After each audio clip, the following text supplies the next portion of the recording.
आम आदमी पार्टी के राज्यसभा सांसद संजय सिंह ने आज प्रेस कॉन्फ्रेंस की। इसमें उन्होंने दावा किया कि दिल्ली शराब घोटाला भाजपा ने किया है। इस घोटाले में भाजपा के कई बड़े नेता शामिल हैं। उन्होंने ये भी दावा किया कि केजरीवाल की गिरफ्तारी साजिश के तहत हुई है। संजय सिंह ने अपनी प्रेस कॉन्फ्रेंस में दावा किया कि दिल्ली शराब घोटाले में जिन लोगों को आरोपियों के रूप में पकड़ा गया था, उन्होंने जब तक केजरीवाल का नाम नहीं लिया, ईडी ने उनके बयान को भरोसे लायक नहीं माना। लेकिन जैसे ही उन्होंने अरविंद केजरीवाल का नाम ले लिया, उस बयान को मान लिया गया। आज मैं आपके सामने ये बताने के लिए आया हूं कि कैसे कुचक्र रचकर, कैसे दुर्भावनापूर्ण तरीके से साजिश रचकर इस देश के बेटे, दिल्ली के बेटे अरविंद केजरीवाल को गिरफ्तार किया गया है। और ये कितनी बड़ी साजिश है, इसका एक एक करके आपके सामने मैं खुलासा करूंगा। जो मुख्यमंत्री दिल्ली के 2 करोड़ लोगों की शिक्षा के लिए, स्वास्थ्य के लिए, बिजली के लिए, पानी के लिए, माताओं बहनों को बस की फ्री यात्रा देने के लिए काम कर रहा है, उस मुख्यमंत्री को जेल में डालने के पीछे कितनी गहरी और बड़ी साजिश रची गई है, इसका एक एक करके आपके सामने खुलासा करूंगा। और दूसरी बात, ये शराब घोटाला घोटाला घोटाला, ये शराब घोटाला दुनिया की सबसे बड़ी पार्टी भारतीय जनता पार्टी ने किया है। और इसके अंदर कोई छोटे मोटे लोग शामिल नहीं है, इसका भी खुलासा करूंगा आज। इसके अंदर कोई छोटे मोटे लोग शामिल नहीं हैं, भारतीय जनता पार्टी के शीर्ष नेतृत्व के लोग इसमें शामिल हैं। मैं एक एक करके बताता हूं आपको। एक व्यक्ति है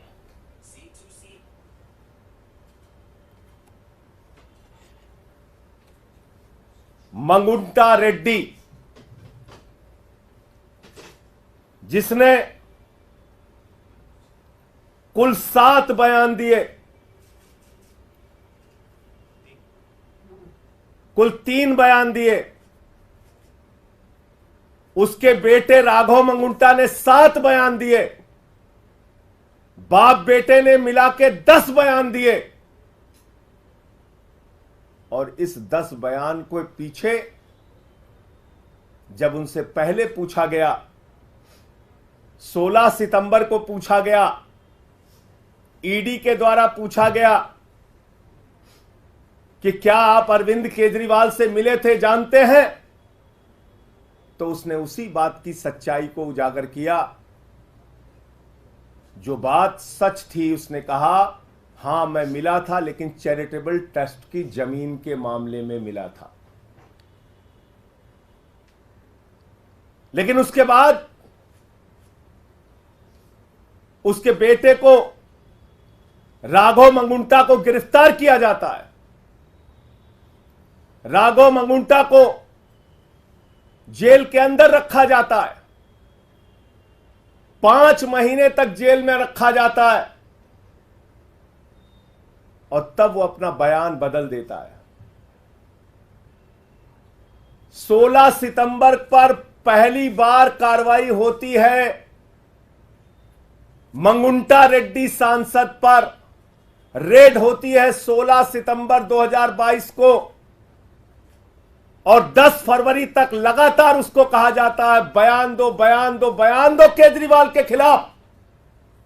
वो बयान नहीं देता तो 10 फरवरी को उसके बेटे राघव मंगुंटा को गिरफ्तार कर लिया जाता है। और 10 फरवरी से लेकर 16 जुलाई तक 7 बयान लिए जाते हैं राघव मंगुंटा के, मंगुंटा रेड्डी सांसद के बेटे राघव मंगुंटा के। कितने बयान? 7 बयान। 3 बयान बाप का, 7 बयान बेटे का। और उन 5 महीनों में जो 7 बयान वो देता है, उसमें भी पूछा जाता है 6 बयान में अरविंद केजरीवाल को जानते हो, अरविंद केजरीवाल ने कोई घोटाला किया है, अरविंद केजरीवाल पे कुछ बोलना है? उसने कहा नहीं नहीं नहीं, बिल्कुल नहीं। लेकिन 5 महीने की जेल के बाद वो टूट जाता है और 7वां बयान 16 जुलाई को उसका होता है और वो बदल जाता है। वो वही साजिश का हिस्सा बन जाता है। 5 महीने के प्रताड़ना के बाद बदल जाता है और अरविंद केजरीवाल के खिलाफ बयान देता है। लेकिन हैरानी की बात सबसे ज्यादा यह है कि ये 6 बयान और बाप के 2 बयान गायब कर दिए जाते हैं। 5 महीने की जेल के दौरान दिए गए बयान, ईडी कहती है इस पर हमें भरोसा नहीं है और उसको रख लिया अनरिलाइड अपॉन डॉक्यूमेंट्स। यानी ऐसा बयान जो केजरीवाल के खिलाफ नहीं था, उस पर की ईडी ने कहा हमें इस पे भरोसा नहीं है। हमारे वकीलों ने अदालत में पैरवी की, बार बार कहा हमें देखना है वो बयान जो उसने अपनी गिरफ्तारी के दौरान दिया। और जब हमारे वकीलों को कोर्ट ने आदेश दिया जाओ और देखो वो सारे बयान, उनके होश उड़ गए। आपको पता है उनके होश उड़ गए। बाप बेटे के 9 बयानों में कहीं भी अरविंद केजरीवाल का जिक्र नहीं और बाद में अरविंद केजरीवाल का नाम उससे जबरन दबाव बनाकर अरविंद केजरीवाल के खिलाफ उससे बयान दिलवाया जाता है। अब ये मंगुंटा रेड्डी और राघव मंगुंटा है कौन, जिसको ईडी ने कहा कि यह शराब का कारोबारी है, शराब का घोटालेबाज है, इसके हम छापा मारेंगे। 16 सितंबर को छापा मारा।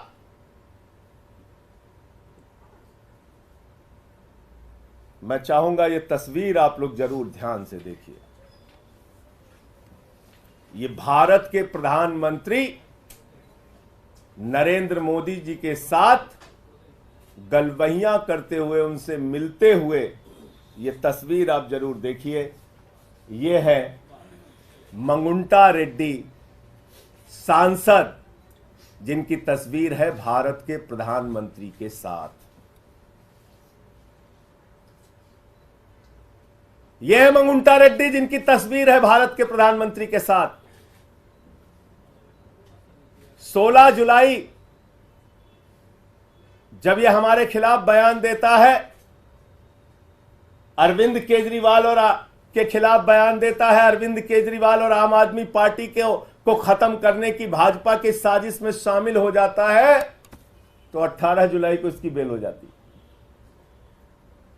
18 जुलाई को इसकी जमानत हो जाती है। आप समझ पा रहे हैं इतनी बड़ी साजिश?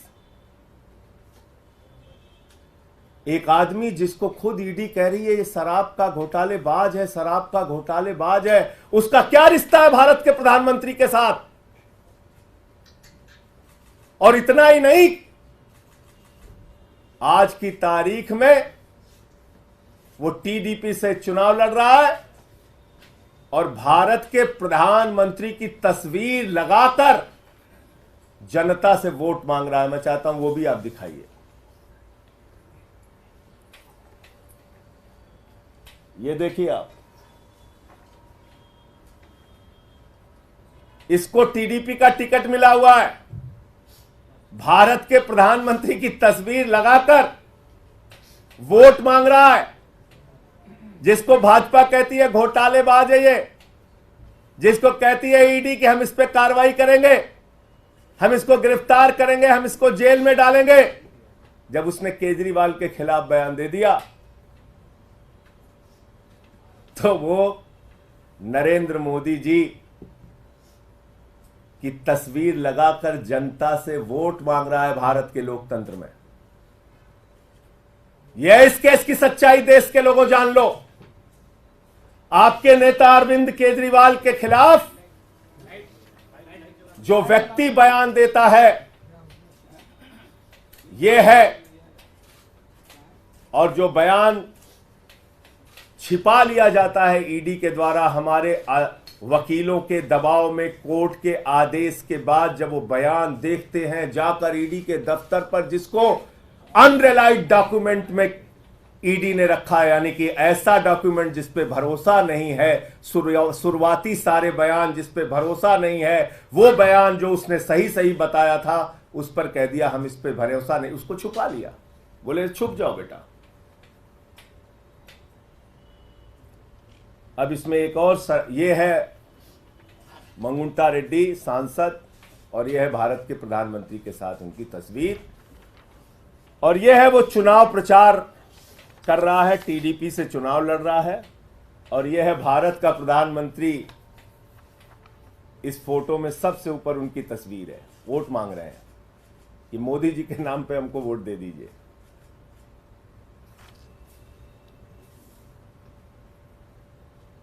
अब मैं आता हूं कि शराब घोटाला भारतीय जनता पार्टी ने कैसे किया। अब एक शख्स आता है शराब का कारोबारी, जिसको कहती है भारतीय जनता पार्टी घोटालेबाज है, घोटालेबाज है, घोटालेबाज है, शरद रेड्डी। शरद रेड्डी के घर पे 9 नवंबर को छापा होता है 2022 में। 9 नवंबर 2022 को छापा होता है, और 9 नवंबर 2000 छापे के बाद इससे पूछा जाता है केजरीवाल जी के बारे में। ये साफ साफ मना कर देता है, कहता है मैं अरविंद केजरीवाल को जानता ही नहीं, उनसे मिला नहीं, उनसे मेरा कोई लेना देना नहीं। और इसके कुल 12 बयान होते हैं, 12 बयान। ध्यान से सुनिएगा, इसको बहुत जरूरी है, जानना जरूरी है कि दिल्ली के मुख्यमंत्री के खिलाफ कितनी बड़ी साजिश करके उनको गिरफ्तार किया गया। 9 नवंबर से लेकर इससे पूछताछ के दौरान इसको जो भी दबाव बनाया गया, इसने मना किया। फिर इसकी 10 नवंबर को गिरफ्तारी हो जाती है। 10 नवंबर को गिरफ्तारी हो जाती है, और 10 नवंबर की गिरफ्तारी के बाद इसने कुल 25 अप्रैल तक, यानी कि 6 महीने इसको जेल में रखा गया। इससे बार बार कहा गया बयान दो केजरीवाल के खिलाफ, बयान दो केजरीवाल के खिलाफ, इसने नहीं दिया। 12 बयान इसने कुल दिया, और 6 महीने के बाद जब इससे कहा गया बयान दो वरना जिंदगी जेल में सड़ जाएगी, बयान दो वरना जिंदगी जेल में सड़ जाएगी। अब वो कोई संजय सिंह तो है नहीं, वो शरद रेड्डी है, टूट गया। 25 अप्रैल को उसने केजरीवाल के खिलाफ बयान दिया।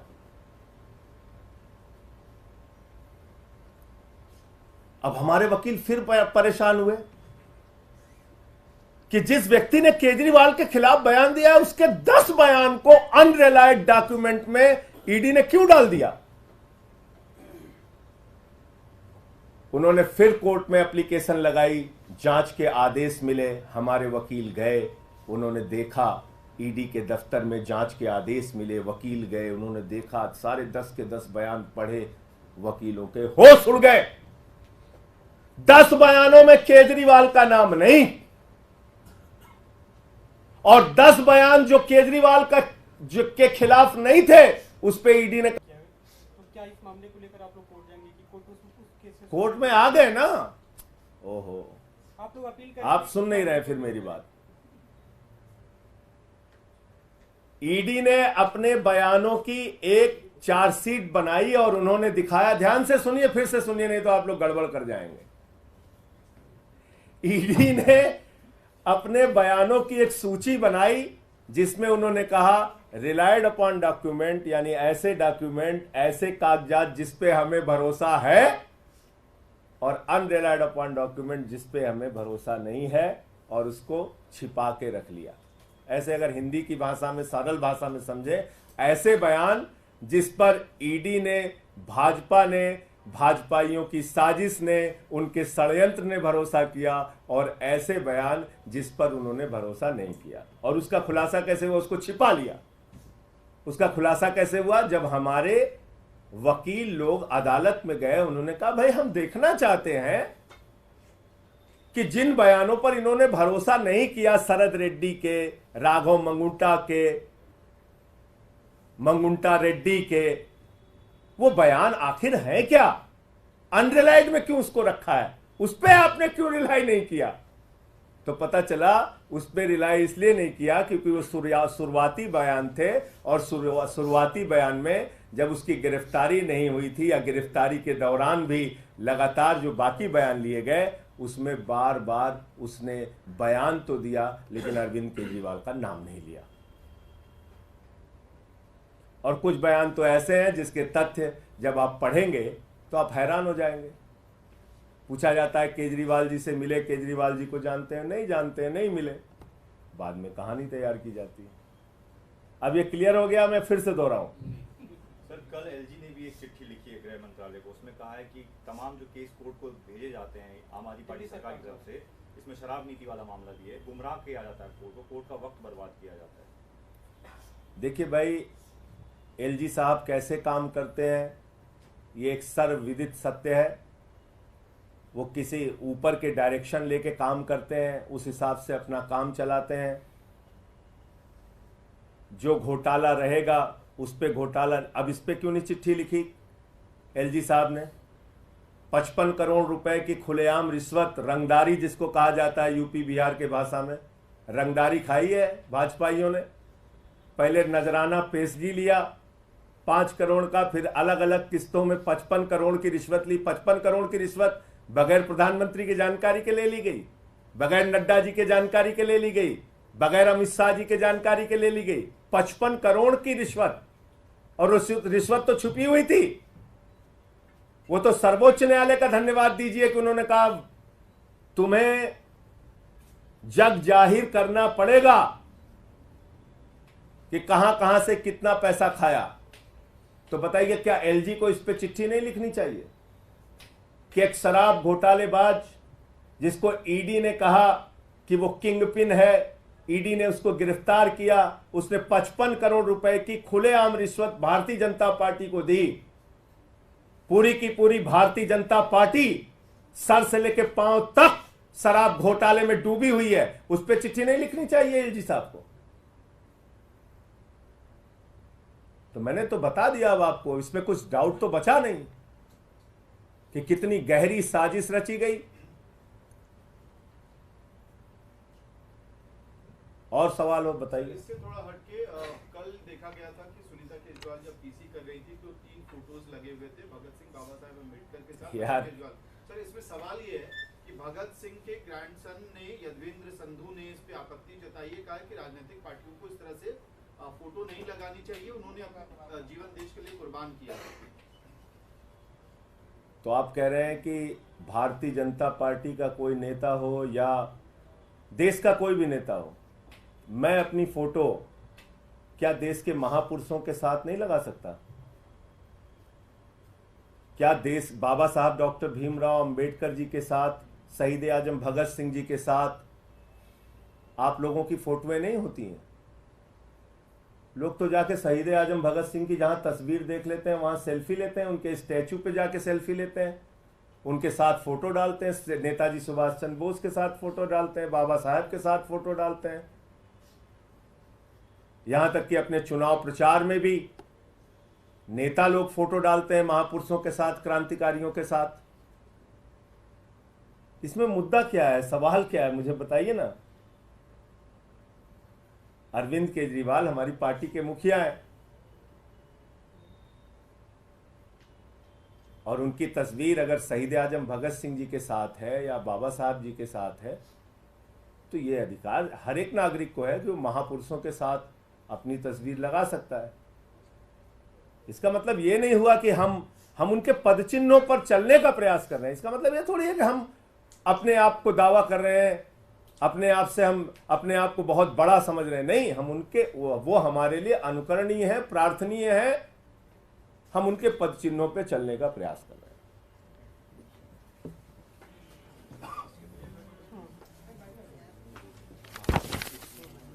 हर न्यूज अपडेट के लिए डिस्क्रिप्शन बॉक्स में दिए हुए लिंक से ज्वाइन करें रॉयल बुलेटिन का व्हाट्सएप ग्रुप और पाएं हर खबर सबसे पहले अपने व्हाट्सएप पर। अपने आसपास की खबरों के लिए सब्सक्राइब करें रॉयल बुलेटिन और इस वीडियो पर कमेंट के जरिए अपनी राय देना ना भूलें।